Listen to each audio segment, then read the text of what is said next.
நம்ம இன்னைக்கு பார்க்க போகிறது அரிசி மாவு ரொட்டி. வாங்க வீடியோக்குள்ளே போகலாம். முதல்ல துவரம் பருப்பு நல்லா ஆட்டிக்கிட்டு நல்லா ப்ரௌனிஸ் வர வரைக்கும் ஆட்டணும். அது வரைக்கும் நம்ம வெங்காயம் கட் பண்ணி வச்சிடலாம். வெங்காயம், கொத்தமல்லி, காஞ்ச மிளகா கட் பண்ணி வச்சுட்டுக்குள்ளே அது ப்ரௌன் ஆகிடும். அவ்வளோதான், நம்மளுக்கு ப்ரௌன் ஆகிடுச்சு. அதுக்கப்புறம் ஒரு பேப்பரில் நாங்கள் போட்டுக்கிறோம். உங்களுக்கு பவுல் இருந்தால் கூட பவுலில் போட்டுக்கோங்க. அதுக்கப்புறம் நம்ம வெங்காயம், காஞ்ச மிளகா, புதினா அது நல்லா ப்ரௌனிஷ் கலர் வரைக்கும் நல்லா கெறிகிட்டே இருங்க. அதுக்கப்புறம் புதினா போட்டுக்கிட்டு நல்லா ஆட்டிகிட்டே இருக்கணும். அதுக்கப்புறம் புளி போட்டுக்கணும்.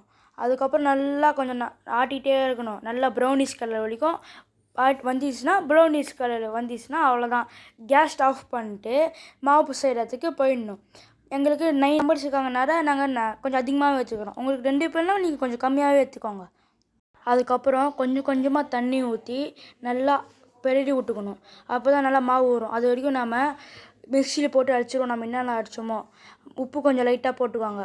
நல்லா மிக்சியில் போட்டு நல்லா அடிச்சிடுங்க. அடிச்சிட்டு அப்புறம் நம்ம கடையில் செஞ்சோம்ல அது எடுத்து நல்லா மிக்சியில் போட்டுருங்க. போட்டுட்டு அப்புறம் செஞ்ச மாவு ரெடி ஆயிடுச்சு. நம்ம செஞ்ச சட்னியும் ரெடி ஆயிடுச்சு. அதுக்கப்புறம் நம்ம தாளிக்கணும்ல சட்னிக்கு. அதுக்கப்புறம் தாளிக்க வந்துட்டோம். 2 டீஸ்பூன் எண்ணெய், அதுக்கப்புறம் கடுகு, அதுக்கப்புறம் கருவேப்பிலை, அதுக்கப்புறம் கொஞ்சம் சீரகம் எல்லாம் போட்டு நம்ம தாளிச்சது சட்னியில் போட்டுக்கலாம்.